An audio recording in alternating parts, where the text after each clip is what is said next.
Due diligence is everything. Every single person that made a pitch, I Googled the heck out of them. I tried to find out who they were, where they're from, where they were born, which school they went to, all of this kind of stuff. Background information, so important. Now, a number of weeks ago, maybe a month or so ago, I get an email out of the blue from an investor from Asia. And he says, I found your profile on an African VC site that, you know, showcases projects. Very, very interested.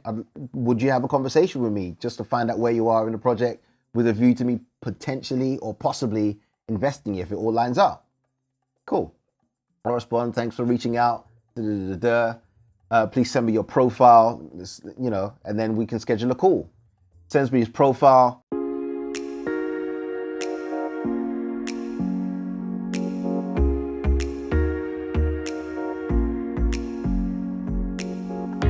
The name that he used was of a very prominent banker who's got a strong 30-year track record in banking. And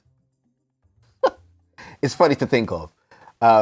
So Googled them to high heaven. I found YouTube clips of them talking and all that kind of stuff. So I'm like, okay, I know what your voice sounds like. I know what your face looks like. Offered him a Skype message or a Zoom call. I typically use Zoom. He responds and goes, I don't do video calls anymore because I was threatened once. What? Okay. At this point, my spider senses are tingling.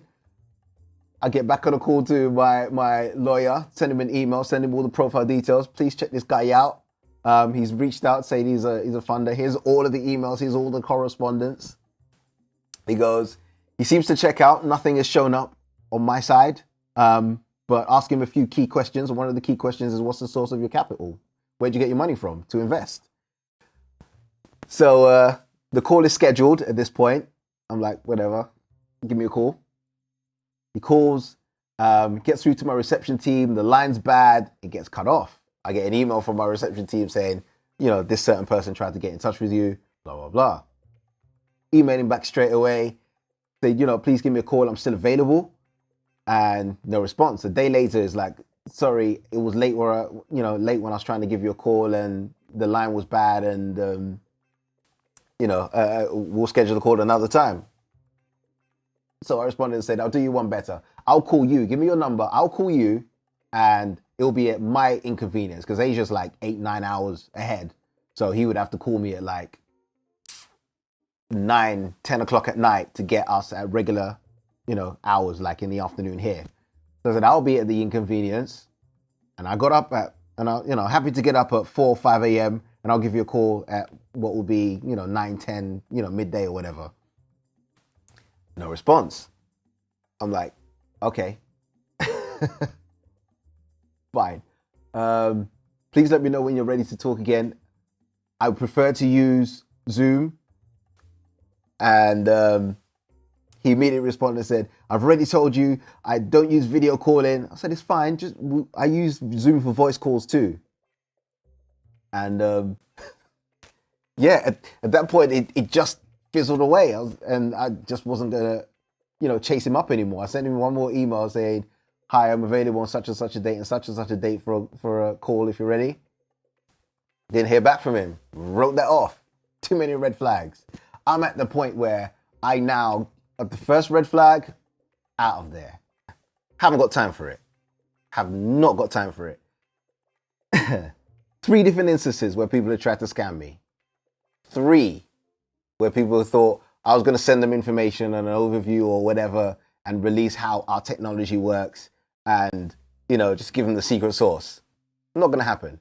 Already had an instance where I've been speaking to major mobile networks, international mobile networks, and, trying to pitch some sort of partnership deal. And the person I pitched to basically said, I'm not going to sign an NDA. You just have to tell us how the network works, or we can't be expected to buy something that we don't understand the technology or how it works. You don't know how iPhone works, but you still buy them. You don't know how your Mercedes works, but you still buy them. Anyway, side note. So I left those conversations.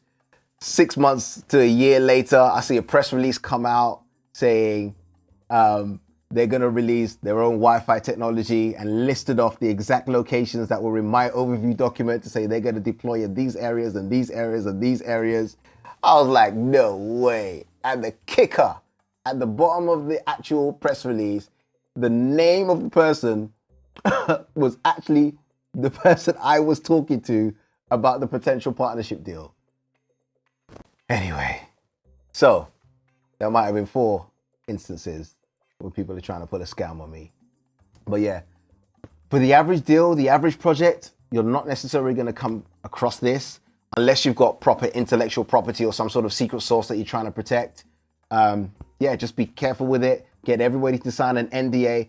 I'm at the point where I'm so cagey, even after I've got you to sign the NDA, I still don't tell you our secret source. It's just not happening. Sorry. But yeah, do your due diligence on absolutely anyone. It's not untoward. It's actually the professional thing to do. It's expected. So drill in. Don't just Google page 1, 2, or 3.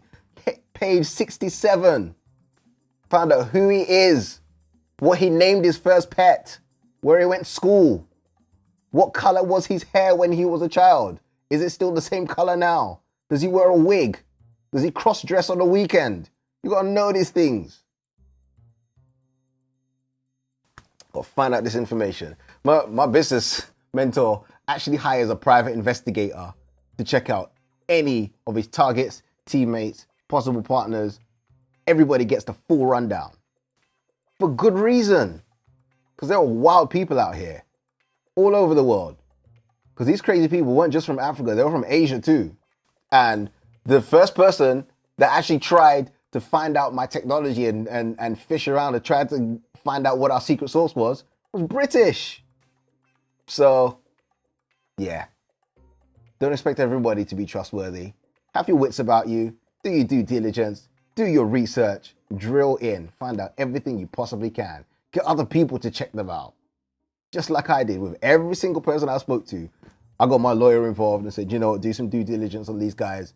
Find out who they are, where they're from, what they're about, what they're doing, who. I'll leave it there. Feel free to ask questions. You might have a million questions that I haven't covered in this super long video. But yeah. Like, subscribe, share. It's so rewarding to actually be able to share these stories and help you guys along in your journeys. You might not have such a complicated or project that you need to protect at the level that I'm protecting or at the size I'm going for. You know, I'm pitching multi-million-dollar deals here, and it's not to brag, but they come with a different level of complexity, and you're just playing with different people at a whole different level. But yeah, go hard, go big. I'm not saying don't go for projects this size. Definitely go for projects this size, because it takes the same amount of effort to open a corner shop as it does to open a Tesco chain. It's the reality. Everybody has 24 hours in a day, and you just gotta make them effective. Yeah. Boom. So find me on Instagram, Twitter, YouTube, Facebook, LordAllanKennethOkello, and I'll see you on the next one.